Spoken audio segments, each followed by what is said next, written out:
everybody. I'm Megan Fraser McGrogan, the Executive Director of the Greater Utica Chamber of Commerce. Thank you so much for joining us for yet another episode of our Leveling Up Social Distancing series. If you're just tuning in for the first time, this is a great way for you to make sure that you're staying in touch with all of our area businesses and organizations. So these are shorter episodes from our normal podcast, but we really want to make sure that we're getting all the community right in front of you so you know what's happening and you know how you can support our local businesses and organizations. So today I have with me I would say a very good friend and also the Chamber's Bank of Utica, Barry Sinnott. Barry, thank you so much for joining me today. Megan, thanks for having me. Great to be here. So I'm excited to interview you for a couple reasons. So it's been a while since we were freezing out in the cold on New Year's Eve, right? Right, a lifetime ago, actually. Yeah, it does seem like a lifetime. So for those of you who don't know, Barry and the bank hosted a wonderful Bank of Utica New Year's Eve celebration. And I was extremely honored because Barry asked me to be the co-host with him. So we had a really fun evening, so many people coming down, and you guys just really were so dedicated to making a really great party and great atmosphere to celebrate New Year's Eve in downtown Utica. Thanks, Megan. Yeah, that was an awesome time, and I'm so glad that we were able to, that you agreed to be the host for the evening there. And wow, it does seem like a long time ago because we had a great party out here. We packed the street. It's just not acceptable to do that right now in today's day and age. But these days will come back. Whether it takes a year, whether it takes 2 years. This is not the first time the world has seen a situation like COVID-19. So I'm very confident that this will be back in some fashion. No, but this year. But if not this year, then hopefully next year. Yeah. So talk a little bit about the Bank of Utica's history, yeah. And when you think about something like the New Year's Eve celebration. And then we'll also talk in a little bit about your support of organizations like the Chamber. What's the bank's history? Why is it so important that you guys are, you don't only say you're the community bank. When you say it, you mean it. I mean, you guys really do support our community. Yeah, well, the bank has been here a long time. It started in 1927, and it was founded by my great-grandfather, John J. Sinnott, along with some other investors. But my great-grandfather from the beginning kind of had the controlling stake in the bank.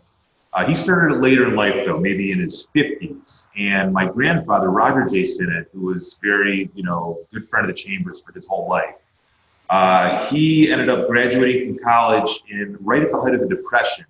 And he studied electrical engineering. He's like, well, I'm not going to go back home to work at some little bank. He couldn't find a job. So he ended up coming back here when he was in his early 20s. And that worked out really well for our family because he really enjoyed it and loved it and built the bank, kind of set the foundation to be, where we are today. He spent his whole career working here. My dad has been working at the bank since since the 60s, but full-time, I guess, since 1972. And he's currently still our president and chairman, and he loves it as well. And he's been here the whole time. He loves the community, loves what he does. And so I came back maybe after I graduated from college. I spent 10 years kind of living abroad, mostly in China. But I kind of made the bank my career starting in about 2010. So I've been here for about 10 years now. Mm-hmm. And same thing. I love being in Utica. I was born and raised in Utica, and it's my community. The bank is happy to be here, and we've been here in downtown Utica really since 1927. So we're kind of close to approaching 100 years, another few years or so. Yeah. And we plan to be here for a long time in the future as well. Great. And you guys have done some recent updates to the bank too. It's a beautiful historic building, but you really found a way to tie the historic in with a very modern, can you even call it a renovation or rebuild, I guess I'll say, of the next door building. So talk a little bit about that process. Yeah, it took a long time. It took like 5 or 6 years to get the whole project done. But the bank moved into this building, I think, in the 40s. Before us, it was a Utica Gas and Electric. And before that, it was built as the Oneida County Office Building. So apparently the legislators, they didn't call them Oneida County legislators back then. They called them something else. Mm-hmm. But they met here actually on the 3rd floor I'm sitting right now. We've been here for a long time. And after you've been here for decades, things start to kind of, break down a little bit. You got to fix things up. So we did do a massive renovation project. Buck Construction was the general contractor. And we preserved as much of the building as we could. Let's just say the most important building here, which was built as the United County office building, was preserved in its entirety. And we spent, quite a bit of time and effort bringing back all the old features of the building, like the wooden staircase. There was an old cage elevator that we were able to put some glass around to give it that old caged look. We brought back the vestibule. The tower line kind of remained. So we kept a lot of stuff that we were able to. The building, which is adjacent to the bank, of course, it's part of the bank. When you walk in, it's hard to tell which building is which. That building, unfortunately, was too far gone, and we didn't intend to, but we had to tear the whole thing down. I mean, sometimes buildings just need to be torn down. That's just the simple truth. And we did build that one up totally from the ground up. And kind of throughout the process, talking with our architect, Bob Hines, he had an idea to put a clock tower kind of in the bank. And that's because for much of Utica's history, a clock tower was right adjacent to us at Bank of Utica, the old City Hall, which was an architecturally very significant building, that Italian clock tower on it. And, after some discussion, we said, we're going to do the same thing. We, of course, didn't make the old Italianette clock tower. We put a modern clock tower on it, just to kind of call back the old days of when there was a clock tower here in Utica. So, yeah, we're happy to be here. It's a big investment in downtown. And, like I said, we're going to be here for a long time in the future. And that's part of the reason we kind of made this investment into downtown. Yeah, and I think it's such an important statement for you guys to make. I mean, the downtown landscape has always been extremely beautiful, and this just really adds such a really unique and awesome feature. And of course, was the highlight of the New Year's Eve celebration. And I think we were having lunch with your dad a couple years ago, and it was kind of like a joke, like, well, when are we going to drop the ball off that awesome clock tower? So we were like, okay, well, New Year's Eve celebration, no physical ball drop. We're going to have a countdown and fireworks. And so it just was really cool to see that all come full circle, when it was just kind of a crazy idea. And then it turned into a really cool celebration of, not only our city, but also of, I believe, the bank and your commitment to the area. So Barry, talk a little bit about the whole pandemic situation and what does that look like for the bank? I know you have a close relationship. Like you said, you studied abroad in China. You were over there. So a lot of this, a lot of things you guys had already had in place and you had to make some adaptations, but talk a little bit about what that's looked like for you guys. Yeah, it's definitely been interesting. With any bank, we have these business continuity plans and these disaster plans. And we had a number of these plans we had to refer to. It was interesting just kind of putting them into practice. And you saw where things worked out. You saw where we had some weaknesses in our plans. But along with all banks and financial institutions kind of in the Mohawk Valley, we all kind of shut down around the same time. Everybody shut down within about a week of each other. And what I mean by shut down, the bank, of course, remained, we're quote unquote essential. So we can never shut down. We would shut down our public access, which is our lobby. We kept everything kind of going through our drive-through. We were nervous. Can we do it? So we have 3 lanes in our drive-through. So one of the things we did is block off the lane and allow that to be walk-up traffic. After a week or two, we realized it wasn't really necessary. People were comfortable kind of doing their business from their cars. So we went back to just the one walk-up teller lane. Another thing, we're just the one branch. So Bank of Utica has some benefits and some things that are kind of difficult with it. We simply don't have the convenience that a bank with a bigger branch network has. We also only have 40 some odd employees here, but our efficiency is really, really good because the size of the bank is much bigger than a bank that has 40 employees. A bank our size might normally have 200 or 300 employees and 15 branches. So the pandemic kind of reinforced that you don't have to be in your bank to do business. We have products that have been around for 20 years, internet banking, for 10 years, mobile banking, banking just on here on your cell phone. There's also remote products that people use kind of for their business that people were signing up for. So we have a lot of people signing up for those products, these digital products that maybe weren't signing up for them before. We have an old traditional product that's a great product. It's bank by mail. Yep. And we pay the postage back and forth both ways. People still, didn't know we had that. So this helped as well. People didn't have to come to the bank. Now we're a very social bank. I mean, we love hosting the Chamber's Christmas party. We've been doing it for as long as I can remember, maybe as long as I'm alive. I don't know. Who knows if that's going to happen this year. It will happen at some point in the future. I hope it's this year. If it's not this year, it'll be next year. But we love having this kind of social atmosphere. We do a lot of our business at restaurants. We love restaurants. So not being able to do that has kind of been really, tough for us and for our customers. But being a social bank, we miss kind of having the lobby traffic. We miss seeing our customers. And, people don't feel right now, we just opened our lobby Monday to limited lobby traffic. People are not encouraged now to sit in the lobby and kind of read a newspaper as they were before. So I hope we get past this point, and it's great that we're slowly opening up because we want to get back to that social kind of atmosphere. But we're still a little bit, off from that. But overall, the bank functioned fine, and I'm proud of what we were able to kind of accomplish. We really had no major issues.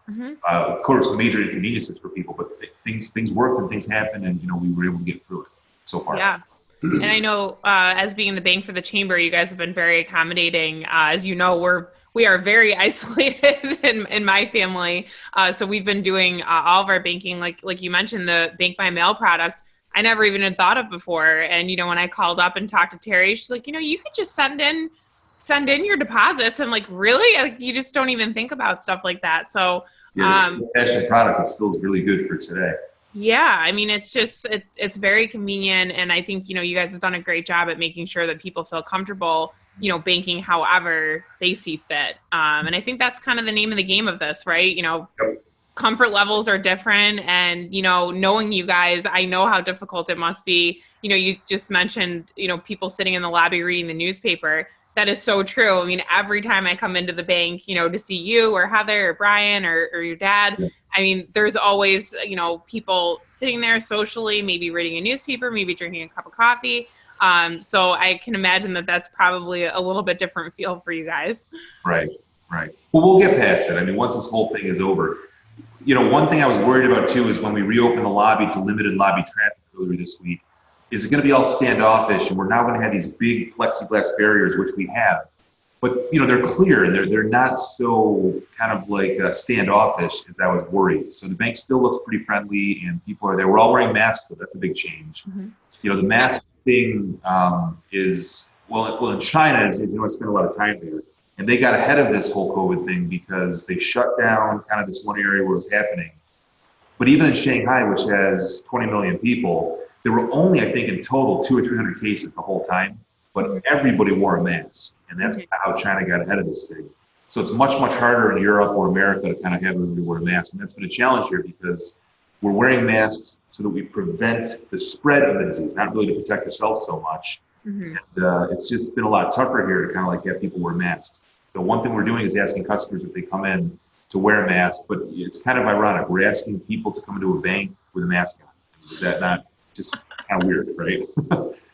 So we do have a method here. We've contracted with LB Security, and we have somebody who's asking people to please take your mask off before you come in and look at the screen there, and then put your mask back on. To be honest, it's very invasive, but it's kind of the climate we're in, and we kind of have to do these things for now. And I know it's temporary. We'll get past this point at some point, but for the time being, we're kind of inconveniencing our customers and asking them to do this for us. Yeah, I mean, that's very, very interesting. I hadn't really thought about. I mean, obviously, we had joked with Peter. We went to an outdoor, business, and we were comfortable bringing him outside, and we still put a mask on him. And Ryan and I were like, okay, Peter, you look like you're going to rob a bank. And I'm like, that is really interesting because you do have to think about those things, right? I mean, asking somebody to come inside a bank can see all this kind of well, wait a minute, that's a little counterintuitive. So that's interesting to know how you guys have solved for that. I think that's kind of neat. Like you said, some people might feel intrusive, but it totally makes sense why you need to do that. Yeah. And for us, we're just following the law, the governments. So whether it's national or state or local, if somebody says the masks are done with, we don't need them anymore, then boom, we're done with them also. But as long as there's, guidance out there from the government saying you should put the mask on, then we're going to have our people. Yeah. Now, your wife is a very talented seamstress. Do I see a Bank of Utica mask on the table there? You do. I forgot I brought her here. Yeah, that's right. Yeah, I've got a matching shirt for New Year's Eve if New Year's Eve happens this year. But hopefully I can wear my shirt, which is the Bank of Utica mask, but not my mask. Yeah, I know. That's so cool. I love that. I know your dad had I think he had a shirt on for New Year's Eve. Sure. Yeah. She's so talented. So that's really cool to see too. It's funny. Good eyes there. Yeah. Yeah. So Barry, anything else you want to talk about before we wrap it up here? I know you've done a great job explaining everything with the bank. And again, we thank you for your support. The Bank of Utica is going to be the presenting sponsor of our virtual chamber cookout, which we're going to launch next week. So we're really excited about that. But anything else you want to talk about today? Not really, no. We're looking forward to the event. The chamber is such an important institution, I feel. You guys do a great job of promoting business. I give you a lot of credit. You have all these podcasts that I'm getting emails to, and it's good to kind of just keep things out there and keep things going. It's not easy in this virtual world. Of course, there's a lot of tools that exist now that didn't exist 20 years ago. But the fact that we can do, the Utica Zoo, for example, just had their wine in the virtual. Pull it off, and it's good. We're having the chamber cookout virtually, and we'll pull it off, and it'll be good. So I give you guys a lot of credit for trying to do what we can do to kind of keep things going in this climate. And it's going to get better. It is going to get better as time goes on. So, looking forward to everything that you guys are doing. Great. Thank you, Barry. And again, we appreciate your support of the chamber as always. So if people want to get in touch, what's the best way that they can reach out to the bank? I know you said the lobby's open limited hours now. Yep. Any other ways that people can get in touch, whether they're a potential client or a current customer of the bank? Yeah, current customers, they kind of know you can call. All of our people that answer the phones are right here. There's no service center in China, let's just say, we don't send people over there to have their phone calls answered. So you talk to people have been here forever, like our employees, so they kind of even know our customers. Now, for anybody new, give us a call. If you're looking to open an account, you would call somebody in personal banking. Anything with commercial, you'd talk to a commercial officer, which would be either Brian Laughlin, myself, or Leon DiBernardis. Just ask for one of the three of us. And we love having new customers. So anybody's interested, in opening an account, please give us a call. Okay, great. And we'll make sure that we throw your website up on the screen for everybody so they know how they can get in touch. And again, Barry, thank you so much for being on with me today. And I hope to see you in person soon. And I look forward to the day that we can have lunch together and hopefully host another New Year's Eve celebration together and just have a drink, right? Yeah, thanks very much, Megan. Thanks for having us here. Thank you. Have a good day.